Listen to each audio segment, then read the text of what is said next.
Alàgbà, ṣe rí ọ̀rọ̀ tí mo bá wá sọ́dọ̀ yìí, mi ò fẹ́ kẹ́ fojú bákan wò torí pé ìrọ̀rùn igi ìrọ̀rùn ẹyẹ kò tó ṣe bí òwe.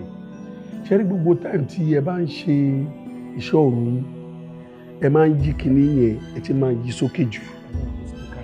Speaker church yín ń fẹ́ fi gbogbo ẹnu pè ní pé ó ti máa ń loud jù. tó sẹ́yìn pé lóru kò sẹ́ni tó lè sùn mọ́. Yẹ́n pé gbọ́ ìdẹ́ ìsọ̀ yìí ni ọ̀rọ̀ àdúgbò tẹ́lẹ̀ bá complain tòun complain bí complain pàápàá tí wọ́n bá pè mí jẹ́ ìkan lára àwọn committee CDA wọ́n ti fẹ́ gbé ọ̀rọ̀ yìí lọ bá CDA chairman.